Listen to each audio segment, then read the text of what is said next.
That's for sure. I think the only thing that takes me forever to do is the prep, the actual prep involving cuticle work, cuticle work, using the Melody Susie, my 8-file, to trim away the overgrowth nails, and it's a lot. It's a long process, but it was worth it in the end. Finally got them done. I tried my best, but I really like the chrome. I did like a chrome with blue. I tried to do like a sky blue, but I don't know if I got to that color. I had to put so much white in this like dark blue that I had, but if you are curious as to how I do my nails, let me know in the comments. I also will say I am not a licensed professional. I am a nail enthusiast. Okay. So in today's video, I am going to be munching on a blueberry donut and drinking some coffee while showing you some of my childhood movies that is part of a major collection that I saved as a child. This was movies that my family and I collected over the years, and then I just kind of in a box and kept them with me. But yeah, let me go ahead and let's drink some coffee. If you have coffee, if you're eating anything, let's go ahead and enjoy it together. You know, let's just kick back together and relax. Here's the donut. It's blueberry. I love blueberry donuts. My husband and I got a couple of donuts from this bakery yesterday, and we like to get a lot. That way we have some for the next day, and we're good. Alright, take a bite.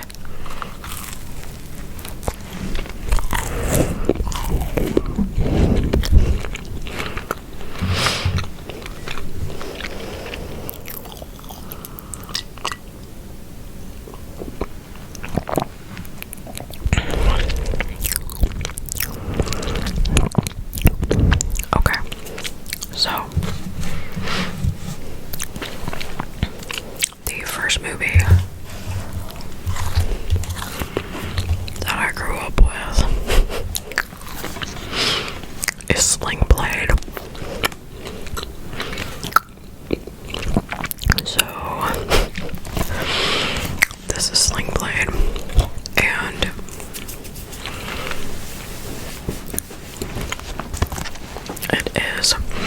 that's Billy Bob Thornton as the main character.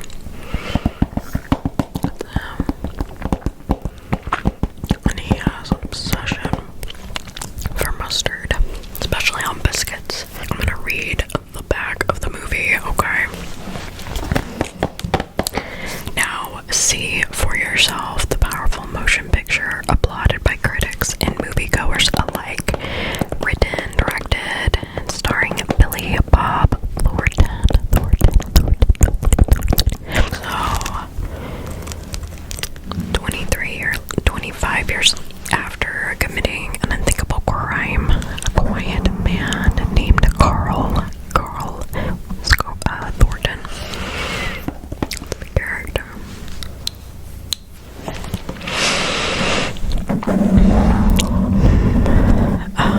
is finally returning home. Once there, he is befriended by a fatherless boy and his mother. But when his newfound peace is shattered by the mother's abusive boyfriend, Grammy winner Dwight Yoakam, Carl is suddenly placed on a collision course with his past. Also featuring Robert Duvall, John Ritter, and J.D. Walsh, Sling Blade is an absolutely unforgettable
really despised that character.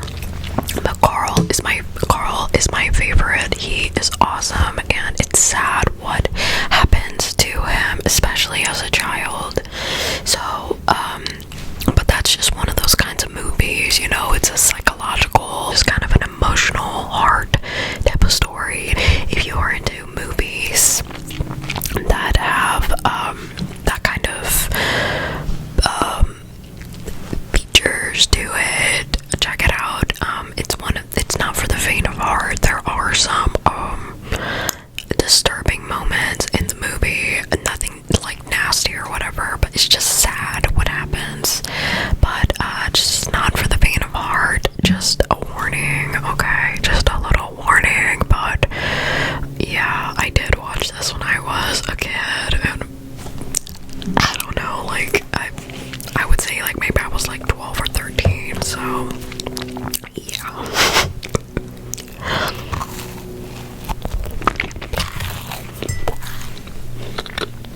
I'm drinking the Café Duran coffee right now. I am officially like out of the other coffees. This is like the last one. I tried to make this last for like so long.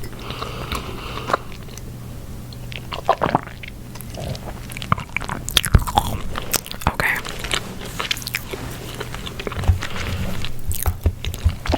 So the next movie that I found as a teenager and I love this movie. She's in other movies too, like Spider-Man,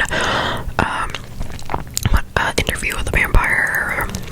She's in other movies, but that I can't really, those are the only two that I can really think of right now. But it is Marie. Yeah, I did get it used, so sorry about that. You're gonna see the price tags on some of these movies, but it was from forever ago. Okay, it was from forever ago. So this is Marie Antoinette.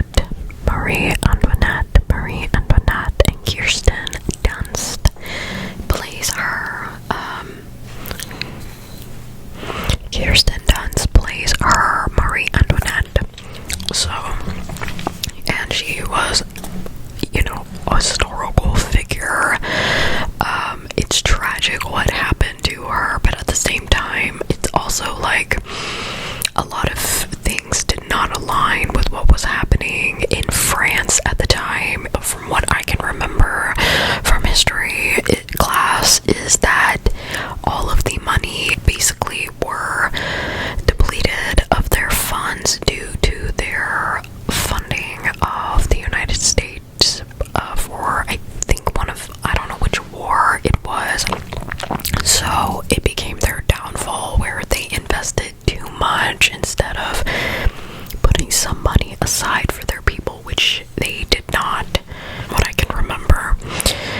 So Academy Award winner Sofia Coppola directs an electrifying yet intimate retelling of the turbulent life of history's favorite villainess, Marie Antoinette.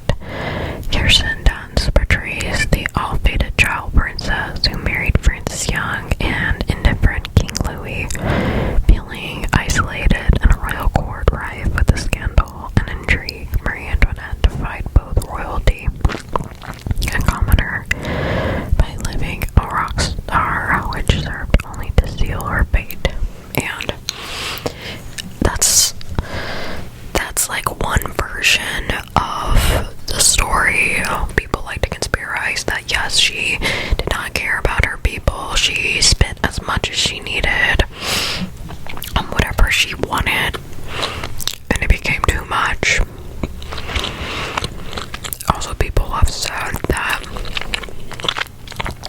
she wasn't like that at all, that she wasn't that type of person, and she really didn't even know that they were in debt like of that magnitude. But all I was to say, I don't know exactly. I mean, I just believe that she maybe did not know, but we don't know. Okay, like this is just, to me, I know this is a piece of history, but to me this is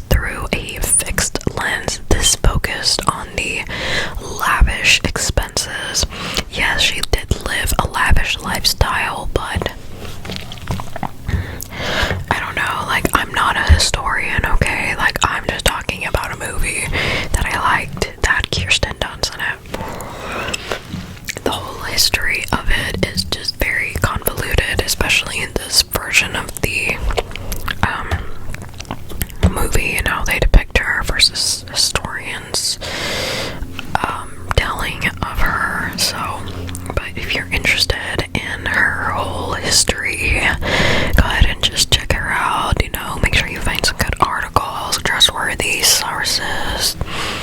Anyways, so the next movie that I'm going to show you is Corpse Bride. I love this movie.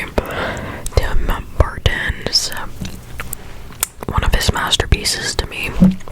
There are obviously other movies like The Nightmare Before Christmas and other ones that he's done that are fantastic, but to me, this one is my favorite. Now, if there are some of you who haven't seen Corpse Bride, what are you doing? Like, go watch it. It's so good. Tim Burton's, anything that involves Tim Burton, Edward Scissorhands, I mean, come on, hands down, amazing. So, set in a 19th century European village, the stop-motion animated feature follows the story of Victor, voiced by Johnny Depp, a young man whisked away to the underworld and wed to a mysterious corpse bride, voiced by Helena Bonham Carter, while his real bride, Victoria, voiced by Emily Watson, awaits bereft in the land of the living, though life in the land of the dead proves to be a lot more colorful than his strict upbringing. Victor learns that there is nothing in this world or the next that can keep him away from his one true love. It's a tale of optimism, romance, and a very lively afterlife told in classic Burton style. Anyways, I remember watching this movie when I was really young. I think I was like middle school, and I fell in love with it to the point where I would watch it repeatedly. Like, my sister and I became obsessed with the movie, and I just remember, like, just loving how the characters were, the story, how he designed the characters, and the details involved with their designs, and just the amount of thought and effort put into his story, and the beauty of it in the end. I love the end of it too. It's very beautiful, it's very impactful, and I did like a kind of a deep movie dive into kind of what the end of the movie meant. Spoiler alert. If you've seen the movie, just keep watching. Whenever the corpse bride, Emily filming like those bluish butterflies, and she's just becoming a whole lot of them and flying away into the moon. That means that her soul is put to rest, that she can go on now, that she is no longer bound to this curse in a way, because she could not leave where she was buried until she married, and she was the one that set herself free in the end. So excellently done, Mr. Burton.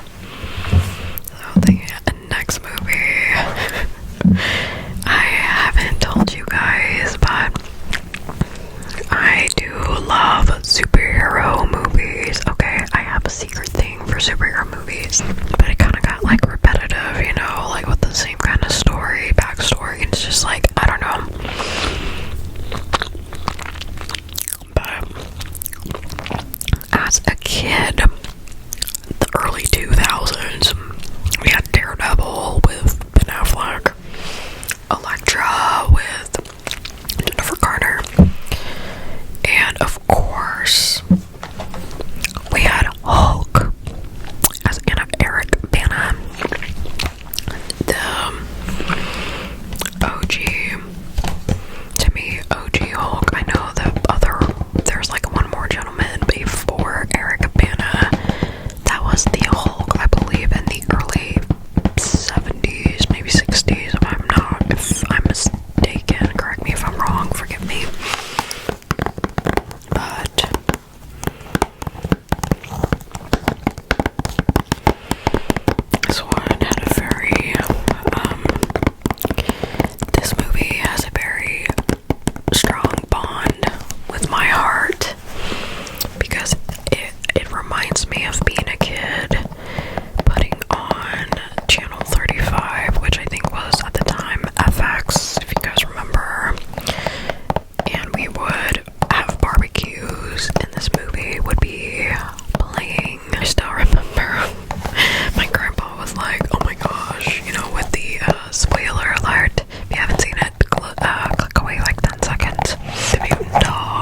already seen it. It's more like psychological, like mind-bending type of movie involving ghosts.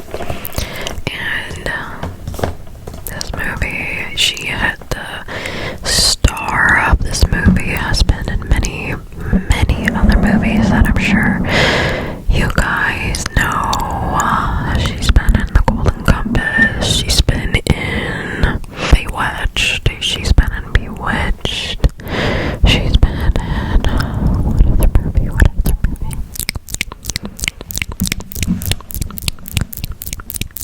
What other movie?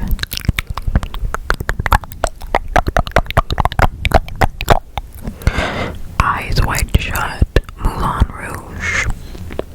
So,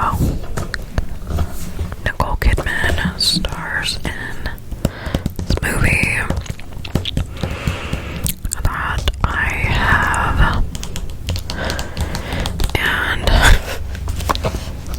this movie, when I first watched it with my mom, and I distinctively remember watching this movie with her. I think it was on Lifetime. Yeah, it was our channel. Okay, Lifetime was our channel. Like, as a teenager, me and her would watch so many of these Lifetime movies. Another one that we watched that was probably a bit tense was Enough with J-Lo. But anyways, back to Miss Kidman. So this movie, when I first watched it as a kid, I remember being on the couch with her. We were watching it, and it scared me so bad first watching it as a kid. I was like, holy crap, like I could not go by myself without her turning on a light or something because I was scared. I was so scared. And now as an adult, I watch it and I'm just like, oh, fascinating. And what thematic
like during the summers and stuff.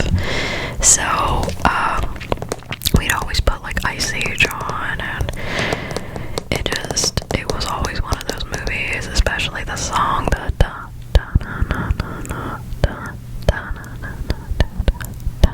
I would like to reach my not to say da da da da da.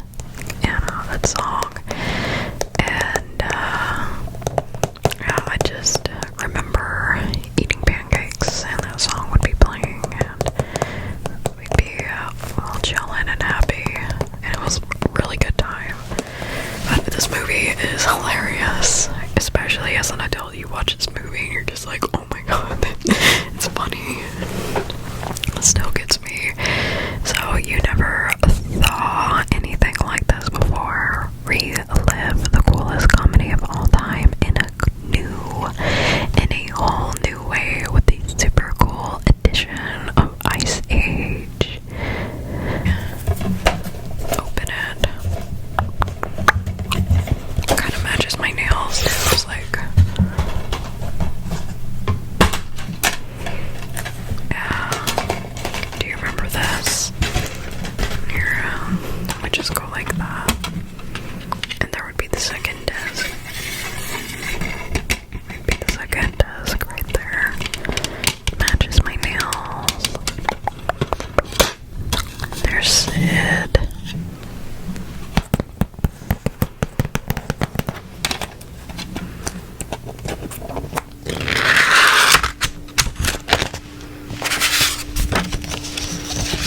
Here's the little poster. You can keep it.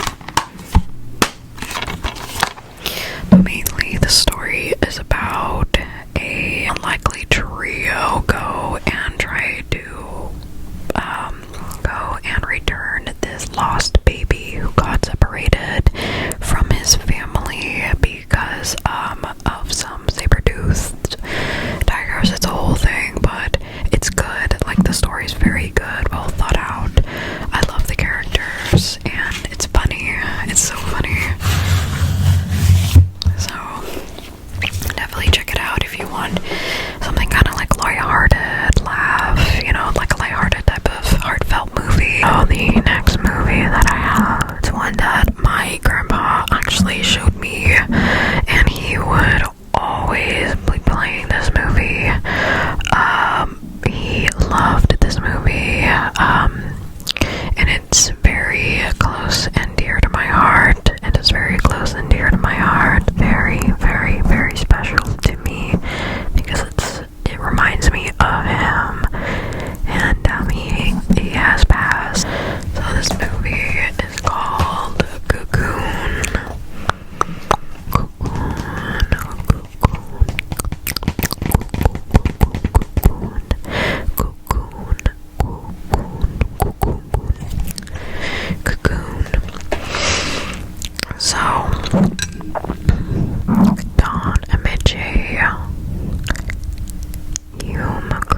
director and the actors and everybody is in this movie are so good. So check it out if you like that kind of movie. It's very heartfelt, it's very warm, it's adventure, it's sci-fi, it's just everything. Okay. So the last movie that I'm gonna show you before I'm gonna head out for the day is, and like I've said before, I have the book by Neil Gaiman, so you can guess. Coraline. Yes, Coraline. Coraline.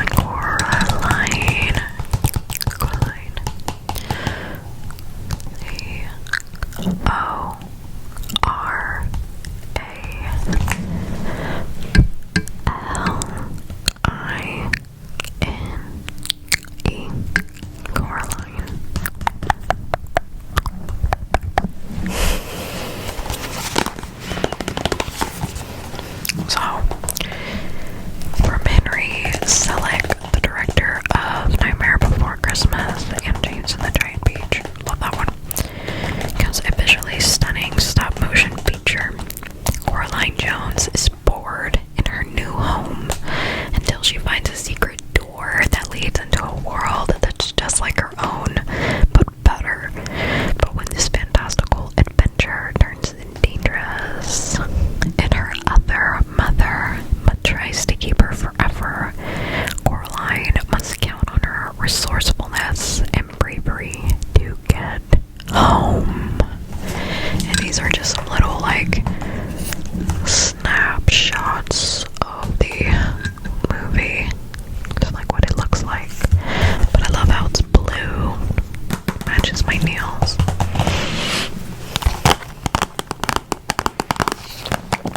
But I hope that you enjoyed this video. I hope that you enjoyed this video and found it relaxing and peaceful for you. Something to kick back and relax to. Thank you for being here. Thank you for watching and being a part of this family. And if you guys have any movie recommendations for me to check out, let me know. Also,